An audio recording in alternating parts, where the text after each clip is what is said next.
एक बच्चा था जिसको मैं जानता हूँ, बचपन से जानता हूँ,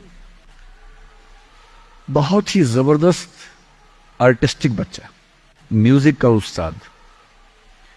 उसके घर में लगभग सब लोग म्यूजिक के उस्ताद थे, इंस्ट्रूमेंटल म्यूजिक, वोकल म्यूजिक, हर चीज में अच्छा, पढ़ने में भी ठीक, बढ़िया।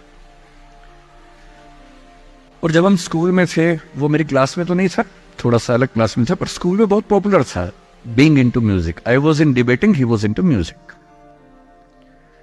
और बाद में उसने हमारा स्कूल छोड़ भी दिया कुछ समय के बाद, फिर वो कहीं और चला गया, फिर हमारा मिलना नहीं हुआ। उस समय ना सब था ना यूट्यूब था, तो बाद में मिलने का स्कोप भी नहीं रहता था।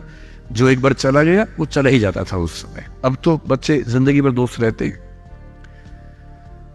फिर जब मैं दिल्ली यूनिवर्सिटी में आ गया, ग्रेजुएशन कर चुका था, उसके बाद अचानक मुझे एक बचपन का दोस्त मिला जिसने मुझे एक इंटरेस्टिंग क्या डेवास्टेटिंग बात बताई। तो बात चल रही थी कि स्कूल के दोस्त कहाँ कहाँ हैं, क्या कर रहे हैं। तो बातों बातों में उसका जिक्र भी आया। तो मैंने बड़ी उम्मीद से पूछा, मैंने कहा वो तो बॉम्बे चला गया होगा, फिल्म इंडस्ट्री में चला गया होगा। तो मेरे दोस्त ने पूछा कि तुम्हें नहीं पता उसके बारे में? मैंने कहा नहीं। उसने कहा यार वो जेल में है, and he was one of the most creative students of our school.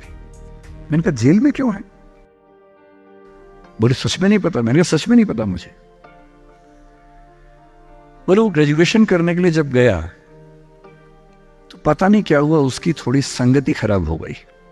Bad company जिसको हम बोलते हैं, जो इस उम्र में अच्छी लगती है, वही वाली। तो कॉलेज लाइफ में थोड़ी बहुत बैड कंपनी सबकी होती ही है, हल्की फुल्की होती है, एक सामान्य बात है। अच्छा, बच्चा बच्चा ना रहे ये भी तो अच्छी बात नहीं है ना। थोड़ा बचपन तो जीना भी चाहिए, थोड़ा शरारतें करनी भी चाहिए। पर किसी किसी का दुर्भाग्य होता है कि ज्यादा हो जाता है, उसके साथ ऐसा हुआ। उस सब प्रोसेस में उसको ड्रग्स की आदत लग गई। और ड्रग्स की आदत, ड्रग्स एक ऐसी चीज है, एडिक्शन ऐसी चीज है कि उसमें वन वे रास्ता होता है, टू वे नहीं होता है। आप जा सकते हैं, वापस नहीं आ सकते। मतलब 1000 लोग जाएंगे तो उनमें से एक आध वापस आएगा, वो भी इतने मुश्किलों से जो ऑलमोस्ट इम्पॉसिबल है। I have seen many such cases. Social welfare department से मेरे कई दोस्त ऑफिसर से, तो मैं उनसे जब पूछता हूँ बताते हैं, मैंने ऐसे लोगों को देखा है 10-10 साल से स्ट्रगल कर रहे हैं एडिक्शन से बाहर आने के, नहीं आ पा रहे, खत्म हो गए हैं। उस बच्चे को ड्रग्स की आदत पड़ गई, उसको भनक लगी तो उसको दबाव बनाया कि तुम घर आ जाओ।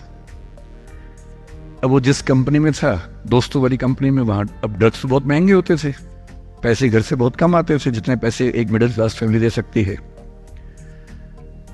अब वो घर से ज्यादा पैसे मांगने लगा, पैसे मिलते नहीं थे। उसको अपने ही घर के लोगों पर गुस्सा आने लगा।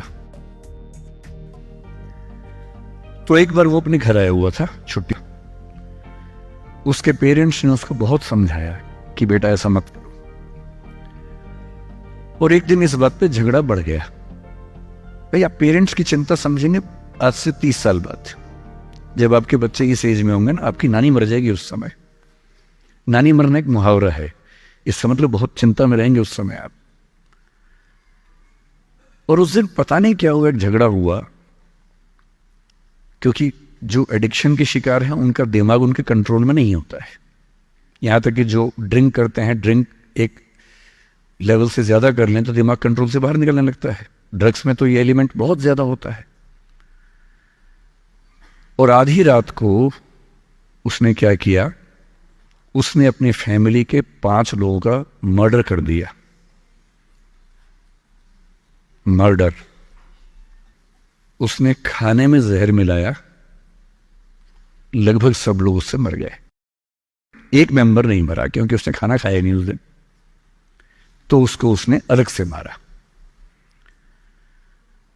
और ये बात है जब उसकी उम्र लगभग 17-18 साल की थी, या 19 के आसपास रहा होगा। उसके बाद वो जेल गया। मेरी सबसे बड़ी चिंता ये होती है बच्चों को लेकर कि किसी भी गलती से वो ड्रग्स में ना चले जाएं। आप सबसे रिक्वेस्ट कर रहा हूं हाथ जोड़ के, कुछ भी कर लेना, ये मत करना। बदमाशी करो, शरारत करो, थोड़ा इश्क विश्क होगा करो, कोई दिक्कत नहीं। किसी को चीट मत करना, ड्रग्स में मत जाना, क्योंकि